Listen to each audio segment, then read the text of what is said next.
Patrice Guillaume Athanase Talon, destitué du pouvoir au matin du 27 septembre 2024, scénario rocambolesque qu'auraient planifié Olivier Boko, Oswald Humeki et le patron de la garde présidentielle béninoise, le colonel Dieudonné et Théo Vaudrey, tous aux arrêts maintenant. Même atmosphère au Burkina Faso.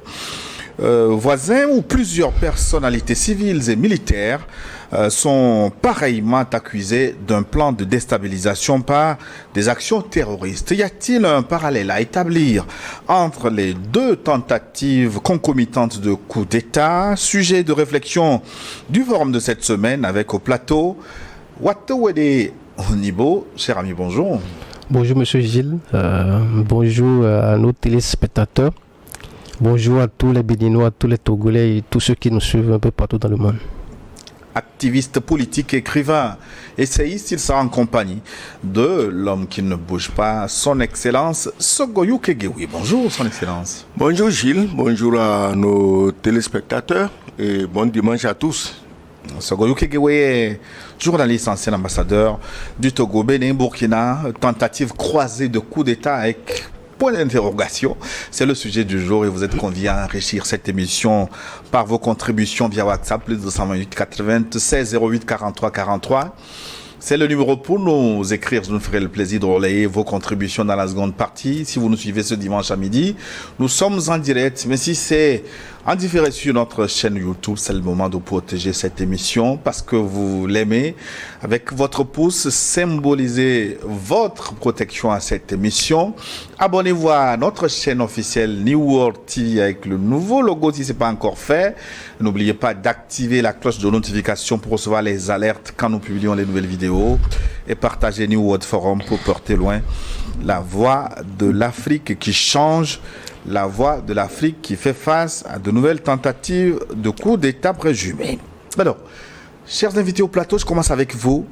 Le contexte, il est de plus en plus sulfureux. Pourquoi les tentatives de coup d'État se multiplient-elles dans la sous-région ces dernières années? Je commence avec vous, Watawede Onibo. Monsieur Gilles, si aujourd'hui on constate qu'il y a une récurrence de tentatives de coup d'État dans nos pays, c'est tout simplement parce que des acteurs dans un pays ou dans un autre ont perdu le pouvoir et ils estiment que c'est le moyen idéal entre griffes pour eux de reconquérir ce pouvoir. Pour d'autres, c'est que ils n'ont pas le pouvoir et ils se sentent lésés, ils se sentent obligés d'aller conquérir le pouvoir et encore avec eux, la meilleure manière pour eux de conquérir ce pouvoir, c'est que c'est pas la force. Les élections sont déjà trop loin pour eux.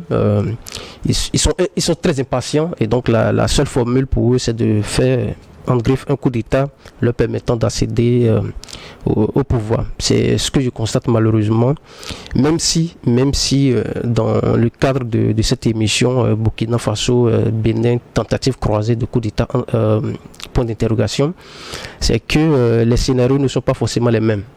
Les objectifs ne sont pas forcément les mêmes. On aura le temps d'en débattre tout à l'heure au cours de cette émission. Sogoyou Kegewi. Contrairement à ce que tu penses, les coups d'État ne sont pas une nouveauté dans la région. Et ils se sont peut-être juste déplacés de certains pays vers d'autres pays. Sinon, les coups d'État, l'Afrique de l'Ouest est un terrain de coups d'État permanent. Maintenant, le parallèle entre le coup d'État ou les tentatives d'un pays à un autre, moi je crois qu'il ne faut pas comparer ce qui n'est pas comparable. Le Burkina Faso et le cas du Bénin. Au Burkina Faso, c'est des États normalement constitués, des puissances d'ailleurs, avec des complices locaux clairement identifiés et qui ne cachent pas leur intention, qui passent leur temps à claironner. On va renverser IB, on va tuer IB, on va renverser Tiani, on va renverser Goïta. Donc c'est des choses assumées des citoyens burkinabés, assumées des élites que le contribuable burkinabé a payé pour former, qui devait être aujourd'hui à l'avant-garde de la révolution, des grands changements qui s'annoncent pour donner à ce pays l'image d'un vrai pays et non d'une plantation de canne à sucre. Bon, c'est eux maintenant, ces intellectuels-là, qui se mêlent de vouloir renverser le pouvoir en place. Donc, c'est assumé. On n'a pas besoin de savoir est-ce qu'il y a tentative de coup d'État ou non au Burkina. Et pour ça, on a massacré des centaines de pauvres paysans, juste soi-disant pour révolter la population contre IB. Mais c'est le contraire qui est arrivé parce que les populations finissent par se rendre compte que ceux qui contestent IB sont tous des assoiffés de sang et surtout du sang des innocents. Maintenant, quand on vient sur le cas du Bénin, mais c'est une guerre entre amis, si j'ai bien compris, hein. Puisque Olivier Boko, le pauvre, on dit qu'il allait même chez le président quand on l'a arrêté. Mais et c'est la nuit, ils ont l'habitude de se voir la nuit. Gilles, tu ne peux pas te lever à Lomé pour aller chez le président au-delà de 23 heures. Pour faire quoi? Est-ce qu'il t'a invité? Non. Mais si tu as l'habitude d'aller prendre ton café avec lui le soir et échanger sur la vie, c'est normal que tu puisses aller chez le président. Donc voilà, ici, c'est un ami. C'est plus qu'un ami. C'est un frère. Donc, c'est un frère avec qui on boit le champagne ensemble, un autre ancien ministre qui est aussi un homme de confiance, et un chef militaire, te vous dirais, qui quand même n'est pas n'importe qui. Mais tous, c'est des proches de Talon. Donc, ces gens-là, qu'est-ce que je disais ça tantôt avec mon ami, ces trois-là, est-ce qu'ils voulaient vraiment faire un coup d'État? On laisse la justice faire son travail. Nous n'avons pas à dire si c'est vrai ou si c'est faux. Ils auront le droit de prendre leurs avocats, ils vont être défendus. Donc je crois qu'il n'y a rien à craindre de ce côté, mais il faut qu'on se dise la vérité. Olivier Boko, je ne le connais pas, hein, j'entends souvent parler de lui comme le bras droit de Talon. Boko qui n'est pas mon frère malgré son nom. Voilà, tu aurais dû en profiter toi. Parce que le type, il roule sur l'or. Encore que sa femme dit qu'il donne de l'argent, tu peux avoir même les vertiges. Hein? Voilà, voilà. Et il roule sur l'or, hein, il nage dans l'argent. La preuve, combien on prend chez Homeki? Mais 1,5 milliard, Gilles, soyez sérieux, 1,5 milliard, même en coupure de 10 000, ça fait beaucoup. Il faut vraiment une 4x4 robuste pour transporter ça. Donc tous ces gens-là, ils sont amis. C'est des amis. Et les amis, il faut comprendre quelque chose en Afrique, et c'est valable partout dans le monde. Si ton ami vient au pouvoir, tu ne dois pas te considérer comme un coprésident. C'est pas possible. Le vieux grec Sénèque disait qu'un ami au pouvoir est un ami de moins. C'est-à-dire que vous êtes 15-20 amis et puis un jour quelqu'un d'entre vous devient président, comptez le moins. C'est-à-dire que vous êtes maintenant 14 au lieu de 15.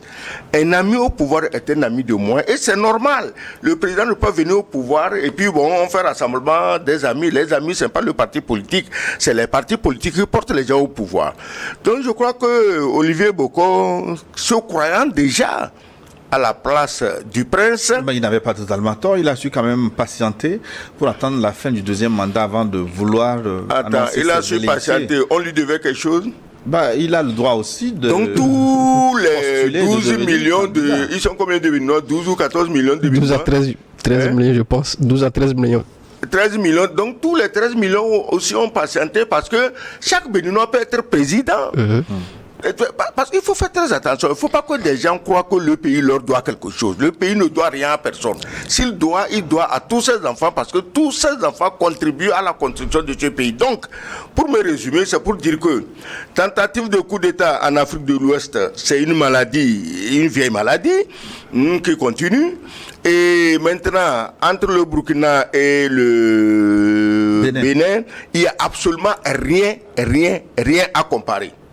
Absolument rien. Bon, on va revenir en détail sur ces deux tentatives, mais je voudrais qu'on creuse davantage les causes profondes de ces coups d'État. est-ce qu'il n'y a pas raison de s'interroger sur les modes de dévolution du pouvoir? Est-ce que c'est parce que ces modes sont corrompus, dévoyés, galvaudés? Parce que quand c'est difficile d'ouvrir la porte, le seul moyen qui reste, c'est de forcer.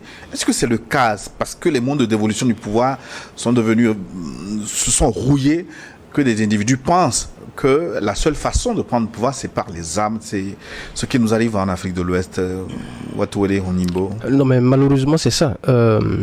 On parle aujourd'hui du Bénin, du Burkina Faso. Quand vous prenez le cas du Bénin, par exemple, je ne justifie pas les coups d'État, encore que je les condamne faiblement, parce qu'un coup d'État, c'est un saut dans le vide, et on ne sait pas ce qui va se passer les heures, les mois et les années à suivre, comment on appelle, de ce coup d'État. Et donc, je condamne faiblement. Mais je dis, quand vous prenez tout votre temps de gouvernance pour exclure les gens de la participation à la vie de la cité. Quand vous prenez tout votre temps à exclure des parties de la population, à aller voter, mais c'est que ça crée des frustrations. Ça crée des frustrations des plus énormes. Moi, qui suis ici avec vous sur le plateau, j'ai voté au Bénin maintenant. J'ai voté en 2016. En 2019, j'avais refusé de voter parce que les gens qu'on m'a obligé à voter, c'est-à-dire les candidats ou les partis politiques qu'on nous a présentés, c'est que c'est des partis auxquels je ne me retrouve pas. C'est des partis politiques qui ont des agendas politiques qui sont les miens. Je ne me retrouvais pas. Et donc, je n'avais pas voté. Vous avez été empêché d'être candidat, selon vous? Non, on m'a empêché en réalité de voter. Et c'est comme ça s'est passé un peu partout. Beaucoup de Béninois ont été emprisonnés pour ça. Parce qu'ils se disaient, non, on ne peut pas nous empêcher de participer à des élections. Le même scénario s'est produit en 2020. Le même scénario s'est produit, comme on appelle, en 2021. Donc, je dis quoi? De l'exclusion, comme le disait Kémy Séba, c'est de l'exclusion de l'homme ou d'un peuple par un autre, n'est la volonté pour l'entité ostracisée, exclue, de constituer sa propre puissance. Maintenant, est-ce qu'il faut constituer sa propre puissance à partir des coups d'État? Je ne pense pas que ça soit la meilleure formule, parce que les coups d'État, comme je le disais tout à l'heure, c'est un saut dans le vide et on ne sait pas ce qui va se passer les temps à venir. Mais il faut qu'on arrête d'exclure, de trouver les moyens, les voies et moyens d'exclure les gens des processus électoraux. Ça n'a pas de sens. Si vous êtes bon, vous êtes un bon dirigeant, ouvrez juste le jeu, les gens vont participer, les populations vont se dire, ouais, nous avons nos candidats, nous avons nos partis politiques qui sont bien représentés, nous allons participer, et puis ça passe. Mais si vous continuez pas à exclure, ça crée de la frustration. Et des frustrations aujourd'hui qui emmènent les gens à penser que c'est pas un coup d'État, ils peuvent se faire entendre, ils peuvent, comment on appelle, prendre le pouvoir, et c'est triste. Oui, Sogoyo Kegewe, je voudrais qu'on parle du Burkina, mais il me semble que vous avez quelque chose d'important. Non, j'ai dit que vous parlez du mode de dévolution du pouvoir qui fait que les gens font coup d'État. Mais écoutez, personne ne peut faire l'apologie du coup d'État. Parce que c'est des bouleversements inattendus. Absolument. Et quand on dit il y a coup d'État, il ne faut pas regarder seulement le président qu'on a renversé. Il faut regarder tout un écosystème autour du président, dans le peuple, dans la population. Qui chamboule du jour. Tout ce qui crée des frustrations, des haines supplémentaires. Parce que les coups d'État créent des haines supplémentaires.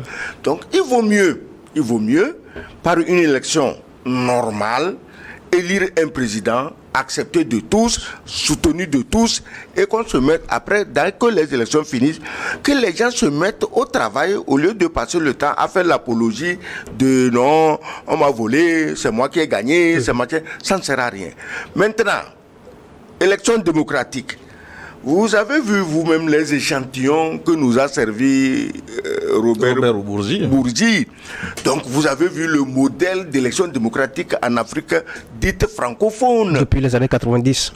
Mais bien avant. Attends, depuis toujours. Bon, donc comment veux-tu que dans un pays où on a fait coup d'État, Burkina, Mali, Niger, il n'y a pas eu une goutte de sang versée, du moins pendant le coup d'État. Et dans un autre où démocratiquement élu plus de 3000 cadavres, et on ramasse quelqu'un, on l'envoie à la justice, et puis aujourd'hui brusquement on apprend que le type qui a été arrêté, en fait c'est lui qui a gagné les élections, et que c'est l'autre qu'on devait amener à la justice à La Haye pour justifier les 3000 morts. Est-ce que ça te donne vraiment envie, dans nos précarés, d'avoir un président démocratiquement élu? Mais il faut toujours un moyen par lequel on aura le pouvoir disons, de diriger son pays. Les Africains, depuis que nous sommes indépendants, si tel est que nous étions indépendants, auraient dû imaginer des formes de dévolution de pouvoir. Nous, écoutez, quand tu prends un pays comme le Bénin, quand tu prends un pays comme le Ghana, c'est des pays qui ont connu des royautés. Ils ont connu des royaumes puissants, on les connaît. Le royaume d'Abomey, Porto Novo, tu prends les royaumes Ashanti au Ghana. Mais ça veut dire qu'il y avait une façon, je ne dis pas qu'il faut faire le royaume et faire succession familiale, non. Mais je dis qu'il y avait quand même des voies et moyens d'accéder au pouvoir qu'on peut explorer, nos juristes peuvent explorer et concevoir quelque chose qui puisse nous aider à gérer nos pays. Sinon, les démocratiquement élus, les fakes démocratiquement élus, sont plus dangereux que les putschistes. C'est à cela que nous devions nous rendre compte de tout cela. Oui, mais Excellence, vous me permettez d'ouvrir une parenthèse. C'est pas tant l'histoire des démocratiquement élus ou non qui me préoccupe, mais ce qui est affligeant à mes yeux, c'est le silence parfois qui entoure ces révélations quand même qui sont extrêmement graves. Ce que votre ami Robert Bourgi a révélé la dernière fois. Que Dieu me garde, je ne le connais pas. Le rôle joué par des présidents de notre pays, en l'occurrence Sarkozy, non. Et qui victifie un président, entre guillemets, élu. Oui. Et son rôle dans l'assassinat de Kadhafi, mais tout ça, on écoute, on se tait, on ne soulève pas le débat. Moi, ça me dérange. Attends, quel débat tu veux soulever ? Le vaincu ou le vainqueur doit soulever le débat. Aujourd'hui, si j'étais ivoirien, si j'avais l'honneur de connaître Gbagbo, j'allais lui dire, ne dis rien, observe-les, c'est entre eux, hein. C'est les voleurs qui ont commencé à se dénoncer. Laisse-les se dénoncer, ne mets pas ta bouche parce que demain on va dire que c'est toi qui crée encore le désordre. Laisse-les. Parce que quand ils te volaient, quand ils te martyrisaient, quand ils te traînaient dans la boue, quand ils t'emprisonnaient, mais ils n'ont pas demandé ton avis. Si aujourd'hui, entre voleurs, en fait, le problème, c'est quoi ? Le pauvre Bourgi, il ne fait que, disons, terminer le travail de mise à mort. Parce que tout le monde sait ce que les autres en haut là-bas veulent. Ce n'est pas la peine de dire qui veut quoi. Bon, on est peut-être fatigué de l'autre, on veut le dégommer, on lui dit tu as été illégalement président. Mais s'il a été illégalement président, au fait, il n'est pas fautif. C'est ceux qui l'ont proclamé président. C'est les Nations Unies qui étaient là-bas, la CEDEAO qui était là-bas, l'Union africaine, il faut c'est tous des crapules, des bandits. Il faut les arrêter. Il ne faut pas seulement aujourd'hui, parce que ce qui est dangereux, ce que Bourgi a dit, c'est dans l'espoir de dresser encore Ivoiriens contre Ivoiriens pour qu'ils s'entretuent. Mais il ne faut pas que les Ivoiriens tombent dans le piège. Donc, mais les gens qui sont allés certifier la victoire de Ouattara, c'est à eux qu'il faut poser des questions. Ouattara, attends, moi je suis candidat, je suis chez moi. On vient me dire que j'ai gagné. Où est ma faute ? Mais ceux qui ont dit que j'ai gagné, sachant, c'est aujourd'hui qu'on le sait, hein, qu'ils savaient que je n'ai pas gagné, c'est à eux qu'il faut poser des questions. Il faut que les Ivoiriens évitent le piège de commencer encore à s'entretuer pour faire les affaires de ce que nous connaissons. Seulement, j'ai toujours dit que c'est une erreur que certains chefs d'État africains continuent de croire que leur ancien colonisateur est devenu leur ami. Voilà. Si vous Monibo, pour refermer rapidement cette parenthèse, ce Sarkozy, Nicolas, il a quand même fait du tort à l'Afrique. Hein? Non, mais il a fait énormément du tort. Sarkozy a fait énormément du tort. Et encore que, il y a cela quelques mois, je pense, il est nommé conseiller par le président Alassane Ouattara dans un pays du Golfe. C'est triste. Ce que moi je voulais dire, les révélations de Bourgi, moi je pense que ça devrait servir de leçon à nos dirigeants. Les dirigeants actuels devraient comprendre que peu importe la manière dont vous servez la France, peu importe votre amour pour la France, un jour vous serez dénoncé. Un jour l'histoire retiendra que c'est comme ça. Vous avez pris l'argent qui aurait permis à des milliers de jeunes africains d'avoir des projets, d'avoir comment on appelle, des projets de vie, d'avoir payé des milliers de millions qui allaient servir à payer des bourses. Vous avez pris ça pour aller financer des candidats en France, des gens qui en réalité sont vos bourreaux. Et donc, moi je pense que ceux qui sont là actuellement devraient comprendre que s'ils le font ou s'ils le faisaient jusque-là, les révélations de Bourgi devraient leur faire comprendre que là, il faut arrêter la saignée, parce que c'est de la saignée. Ça, c'est des formes de fuite de capitaux. Vous prenez l'argent des Africains pour aller financer des partis politiques en France. C'est une forme de pression qui s'exerce sur eux. Si vous ne donnez pas, on ne vous tient pas le col. Mais mieux vaut associer vos populations à votre gouvernance que d'aller chercher l'onction de la France, qui n'est en réalité qu'une onction éphémère qui, au finish, vous allez partir. Tous ceux qui ont servi la France, tous les chefs d'État qui ont servi la France, ou tous les candidats qui sont allés prendre l'onction de la France pour devenir président, mais ils ont fini. On a vu comment ils ont fini. On a vu tout récemment Ali Bongo, comment il a fini, malgré qu'il ait servi la France, malgré qu'il ait pris l'argent des Gabonais, même depuis son père, pour aller investir en France, pour aller prendre des appartements en France, pour aller prendre des biens qu'ils ont fini par appeler biens mal acquis. Vous ne pouvez pas servir la France et croire que c'est, comment le dire, que vous servez la meilleure entité. La meilleure entité à servir, c'est la population africaine. Et quand vous servez de la population africaine, vous n'avez plus besoin de l'onction française qui n'est qu'une onction éphémère et destructrice comment on appelle à la fin de votre vie. Moi, je pense. Oui, pour revenir à notre débat, peut-être qu'on aura l'occasion d'allumer les projecteurs sur ces révélation, connue déjà de Robert Bourgi dans un autre forum. Il faut éviter de faire de nos chefs d'État des joueurs de djembé, c'est tout. C'est de jouer de djembé, nos chefs d'État. Il faut arrêter ça. Franchement, il faut arrêter ça. Ils ne vous seront jamais reconnaissants, ces gens-là. Ça ne sert à rien. Il a fini avec quoi, là, son excellence? Excellence, le Burkina compte plus de tentatives finalement de déstabilisation que les autres pays. Qu'est-ce qui explique cette récurrence? D'abord, géostratégiquement, il faut voir comment le Burkina est situé. Il est normal que pour ceux qui se prennent toujours pour les propriétaires légitimes des Noirs dans les plantations, qu'ils se disent que quelqu'un au Burkina dise que le pays lui appartient est un crime de lèse-majesté. Donc, il faut le dégommer. C'est matin, midi, soir. Il ne pense qu'à ça. En finir avec le jeune Traoré. Mais le jeune Traoré, il est protégé par son peuple. Il est protégé par ses ancêtres. Il est protégé par les mains de tous nos ancêtres africains. Quand tu prends tous ceux en Afrique australe, Afrique du Sud, toutes les souffrances, tu viens prendre toutes les souffrances dans nos pays ici pendant le temps colonial. Mais Gilles, j'ai l'impression qu'on ne vous raconte pas comment les gens vivaient dans nos pays pendant le temps colonial.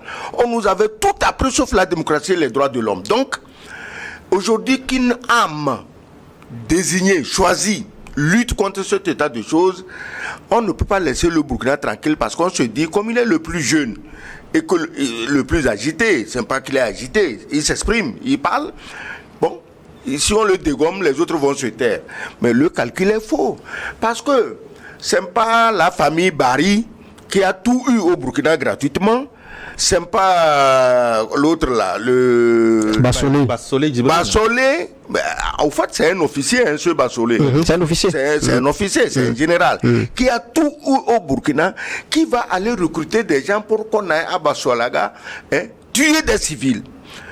Je crois que graduellement, les Burkinabés, même ceux qui n'aimaient pas Traoré, se rendent compte qu'il est leur bouclier. Alors, il faut enlever le bouclier si vous voulez asservir encore le peuple. Moi, je dis ceci. Aucun peuple africain ne se laissera plus jamais asservir. Les anciens présidents, ils vont partir. Les nouveaux vont arriver. Même si certains donnent la priorité à la danse, mais je préfère un président qui danse avec son peuple qu'un autre qui tue le peuple. Donc, même si c'est des présidents danseurs, ils finiront par changer et savoir raison donner aux exploitants de toujours qu'il est temps, mes amis, qu'on se partage ne serait-ce que moitié les richesses de nos pays. Si quelqu'un refuse le partage moitié, bon, qu'est-ce que tu veux? Ça veut que tu es esclave, il veut que tu sois éternellement esclave et c'est à toi de te battre parce que l'esclavage ne marche que quand on l'a accepté. Nos dirigeants acceptent de moins en moins l'esclavage. Il est horrible, inacceptable que dès qu'un chef d'État africain manifeste tant soit peu un désir d'émancipation, qu'on le prenne pour l'ennemi de tel pays. Mais qu'est-ce que ce pays fait pour devenir mon ennemi? Moi, je veux juste que ma population vive mieux. Je veux juste que nous soyons plus libres. Que si je veux acheter un fusil de chasse, que je l'achète chez qui me le vend de meilleure qualité et meilleur prix. C'est tout. Et c'est à cause de ça, on va dire que non, tu es contre ce pays. Mais là, ce pays, tu risques d'avoir toute la planète sur son dos. Ouais, mais si vous devenez libre, on ne va plus jouer au djembé. C'est ça le vrai problème. Le djembé, il y en a encore. J'en vois dans la circulation. Heureusement que ça ne venait pas du Togo. Oui, le spectre de la dernière tentative au Burkina Faso semble plus large. Ouais. Les implications sont allées au-delà du pays, avec des personnes soupçonnées souvent en France, en Afrique. Même on a parlé de l'ancien président déchu d'Amiba. Pourquoi le phénomène prend-il de l'ampleur alors que les présumés complotistes sont connus? Je pense que c'est une très belle question. Avant de revenir même sur la question, moi, ce que je vois, je constate au Burkina Faso, avec les séries de tentatives de coup d'État, on se demande à qui profiterait cette tentative de coup d'État.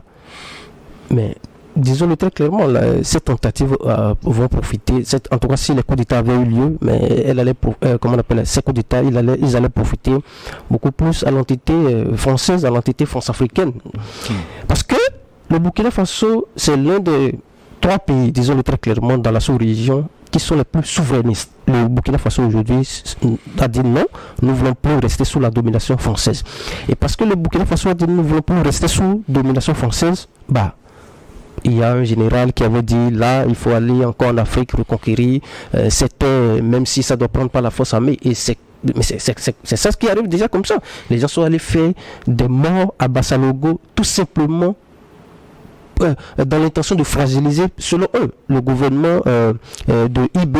Et en fragilisant le gouvernement IB, il allait peut-être exposer ce gouvernement, je ne sais pas, à ce qui était arrivé à Kadhafi, à une intervention militaire française. Moi, je n'arrive pas à comprendre. Mais tout ce que je sais, c'est que ce qui se passe au Burkina Faso, ces tentatives ou les séries de tentatives de coup d'État profitent énormément à la France qui a besoin encore du Burkina Faso, qui a besoin des pays de l'AES pour montrer aux autres que oui, ces pays-là ont échoué dans leur lutte contre le terrorisme, ces pays ont échoué dans leur lutte de justice sociale, et pour cela, il faut d'autres entités, et ces entités malheureusement sont ceux qui ont été tout le temps nourris par le contribuable burkinabé.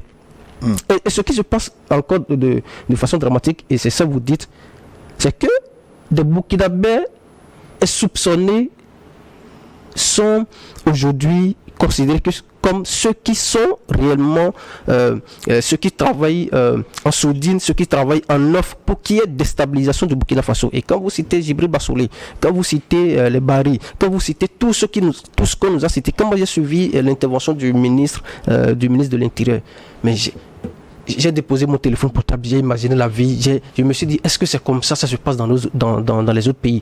Des gens qu'on n'a jamais soupçonné, on ne pourrait jamais imaginer que des officiers militaires de haut rang, des gens qui ont été ambassadeurs, s'il vous plaît, des gens qui ont été ambassadeurs de la République, des gens qui ont, à qui on a confié des postes stratégiques du pays en temps, sont aujourd'hui les entités à partir desquelles une entité étrangère ou des entités étrangères s'appuient pour déstabiliser leur propre pays, pour tuer des innocentes populations. Moi, franchement, j'étais tombé de nuit. Et c'est là que j'ai compris que si le phénomène du terrorisme est en train de s'étendre du Sahel vers le golfe de Guinée, c'est que des gens qu'on n'avait pas soupçonnés, des gens qui ont eu à gérer nos États sont maintenant impliqués. Et s'ils sont impliqués, mais facilement le truc ça va prendre de la hauteur, ça va prendre une autre dimension, parce que ce ne sont plus que les drogués de la brousse. Les gens soupçonnés sont dans le jeu. Gilles, son excellence. Tu sais, tout ce qui se passe sous nos yeux, au fait que la racine se trouve où? Ça se trouve dans l'argent et les biens mal acquis. Tous ces gens qu'on cite là, c'est des gens qui ont un appartement et compte bancaire bien garni de l'autre côté. S'ils ne suivent pas pour massacrer leur propre population, comment vont-ils jurer de ça? Où il y a personne parmi eux qui était, disons, un pauvre gars à Ouagadougou. Absolument pas. C'est des gens qui allaient à Paris, revenaient, comme toi, tu vas chez toi, tu appelles comment déjà ton village? Clologo.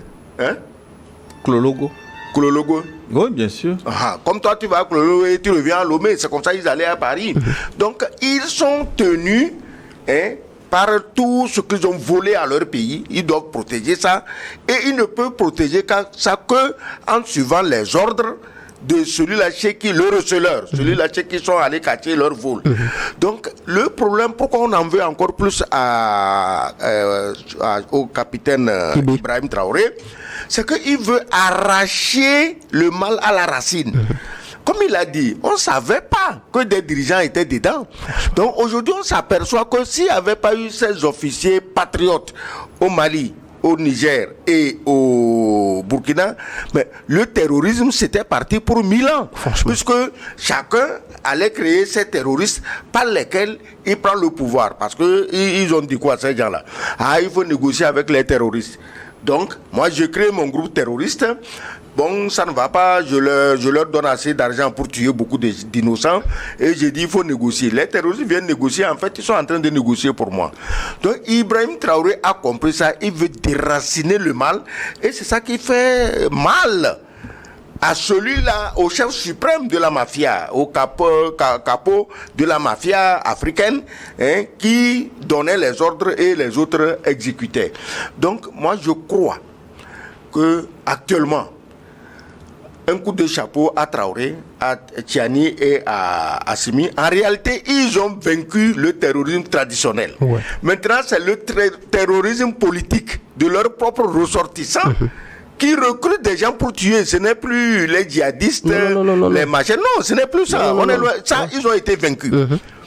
Depuis Djibo, depuis Kidal, depuis Tenzouaten, mais ces gens ont été battus. Maintenant, c'est les politiciens internes qui recrutent des gens qui se réclament terroristes pour faire la politique qu'eux ils veulent, pour leur permettre d'encore dominer le pays et de le saigner. Ils n'ont même pas honte de voir l'état de pauvreté dans lequel vivent leur population, alors que c'est eux qui donnent et l'uranium et l'or et le coton, tout aux autres qui s'engraissent tranquillement sur notre dos. La preuve, depuis que ces uranium, ce or, ce coton et toutes les autres richesses n'arrivent pas là-bas, mais c'est la galère noire. Maintenant, pour revenir au cas du Bénin, assurons-nous bien du fait, avant que de nous inquiéter de la cause, est-ce que ce complot de coup d'État est avéré? Est-ce que c'est un vrai complot? Je pose la question parce que certains éléments avancés par le procureur de la Criette commencent par sauter, notamment le compte qu'aurait ouvert Olivier Boko pour le patron de la garde présidentielle. C'est un mensonge selon la banque concernée. Wateore Unibo. Cette histoire de tentative de coup d'État au Bénin, franchement, c'est une grosse affaire. C'est une grosse affaire. Même si les Béninois se montrent très indifférents de ce qui se passe. Quand tu croises les Béninois, que ce soit dans les groupes WhatsApp ou même physiquement, les Béninois te disent non, ça c'est une guerre entre les amis, nous on n'a rien à foutre avec ça. C'est des gens qui nous ont laissés dans la galère, c'est les gens qui ont davantage appauvri le pays et ils n'ont pas tort. Ils n'ont pas tort de le dire. Sauf que moi je pense que c'est une affaire qu'il faut suivre avec beaucoup de recul, encore que c'est déjà au niveau de la justice et on va laisser la justice nous dire ce qui se passe ou ce qui s'est passé réellement. Moi je pense que la sortie de la banque NCA en Côte d'Ivoire nous fait dire en réalité, en tout cas nous fait dire que on est loin, franchement loin de constater que il y avait eu une sorte de tentative. Ou, je dirais, parce que comme je l'ai toujours dit, personne n'est là pour faire l'apologie d'un coup d'État. Mais je pense que cette sortie de la banque a beaucoup plus fragilisé le procureur de la République qui avait évoqué un chiffre de 105 millions. Le chiffre évoqué par le procureur M. Mario Metonou, c'est 105 millions. Or, le relevé qu'on a vu circuler sur la page de la banque NCA, je pense bien, c'est 55 millions. Et donc là... Non seulement ça, on a parlé d'un compte ouvert au nom de Dieudonné Thévrégé. Alors Non, que la banque estime qu'il n'y a pas eu de compte ouvert. Non, ouais, mais ce qui n'était pas forcément faux dans ce que disait le procureur, c'est que sur les deux photos qu'on a vues, les deux images, celle de la banque et celle, comment on appelle, publiée par le procureur, on parle d'assurance vie. Il y a peut-être eu un langage que nous autres, novices des questions financières, des questions de banque, on n'arrive pas forcément à comprendre les notions de compte ouvert, d'assurance et tout ça, mais il y avait une concordance entre les noms. On parle d'assurance vie sur la première image du procureur, on parle aussi d'assurance vie sur la seconde image de la banque. C'est au niveau des chiffres, il y a une différence. Et quand il y a cette différence, est-ce que le procureur n'a pas pris tout le temps d'aller, comment on appelle, d'aller vérifier bien les choses, ou bien il s'est précipité parce qu'on lui aurait dit, mon gars, ouais, tout est ok, va dire à la face du monde que c'est comme ça, les choses se sont passées, j'en sais rien. Mais tout compte fait, la sortie de la banque va profondément mettre en difficulté le procureur, peut-être même déjà qu'on lui serait en train de lui apporter d'autres éléments pouvant mieux mettre en difficulté les supposés déstabilisateurs du président Patrice Talon. Le coup d'État présumé au Bénin. Coup d'État, c'est coup d'État et c'est dangereux et personne ne peut accepter ça. Absolument. Personne. Moi, je n'encourage pas les coups d'État parce que quand je soutiens mes amis du Sahel, on dit « Ah, tu fais l'apologie des coups d'État ». Non. Je fais l'apologie des gens qui ont pris le pouvoir et qui l'exercent positivement dans l'intérêt de leur population. Point. Ce n'est pas la manière dont ils ont fait la cession au pouvoir. C'est la gestion. C'est la façon dont ils gèrent la prise du pouvoir qui m'intéresse. Ok. Et donc, tant que la justice a le dossier en main, on n'a pas à s'inquiéter. On ne connaît pas plus que le juge, le président du tribunal. Mais on a le droit quand même en tant que simple citoyen de se poser des questions. Toi, colonel, tu veux faire coup d'État et tu vas t'en ouvrir à 2 civils. Sachant la propension des civils à se vanter de tout et de rien, que quelqu'un ait raconté ça à sa maîtresse du quartier, tu te confies à 2 civils. Et comme si ça ne suffit pas, il est question de gros sous. Si on a ouvert un compte si c'était un compte en Côte d'Ivoire, mais pourquoi on n'a pas mis l'argent là-bas? C'est ça qui nous dit que effectivement ce n'est pas un compte, mais c'est une assurance vie. Parce que si moi j'étais dans cette affaire, d'abord on n'aurait jamais dû ouvrir le compte au nom du colonel, si c'était vrai. Il n'est pas aussi bête que ça, ce colonel-là. Donc maintenant on voit que ce n'est pas un compte puisqu'on n'a pas pu loger son 1,5 milliard. Maintenant on transporte l'argent. Je crois quand même qu'il y a des questions qu'on doit se poser. Et ça se passe comment? Oswald Omeki était chez lui et les agents il était, selon le récit du procureur, je pense, il était en compagnie du commandant de la garde républicaine. Voilà. Donc il était là, les gens arrivent et par hasard, leur première précaution, c'est d'aller fouiller sa voiture qui est garée juste à côté et découvrir l'argent. Mais est-ce qu'on ne voit pas que dans cette affaire, il y a quelqu'un qui manipule quelqu'un, qui a piégé quelqu'un? Moi, je ne dis pas qui manipule qui, et je ne dis pas qui a piégé qui. Maintenant, apparemment, le chef de la garde républicaine, apparemment, on ne l'a pas mis en prison. C'est un peu selon ce que les médias ici et là qu'on le mette en prison ou non, moi j'ai dit laissons la justice nous dire ce qui s'est passé, parce que depuis qu'on a justement, est-ce qu'on peut faire confiance en cette justice au Bénin où ce sont des questions que je soulève, les potentiels candidats au remplacement de Patrice Talon sont tous poursuivis. Je vais commencer par Sébastien Javon qui a été condamné, ensuite Komi Kouche qui est en exil. On peut ajouter comment on l'appelle, Rikiat Madougou, Zinsou, l'ancien candidat, Rekia Amadougou, Aïvo, Joël Aïvo, ils sont nombreux. Et maintenant, Olivier Boko et Oswald Omeko. Oui, ça fait quand même nombreux. Oui, Gilles, tu sais qu'il y a des gens nés heureux, c'est-à-dire que Dieu même les a bénis. Tu prends Compaoré, on a tué ses compagnons Lengani et les autres. On dit, mais il dit non, je dormais. Bon, donc il dormait et puis les gens mouraient. Après, on tue son frère et meilleur ami. C'est comme Boko et Talon, hein, c'est comme ça qu'ils étaient amis. Alors, mon ami, on a tué. Ah, tu étais où? Lui dormait.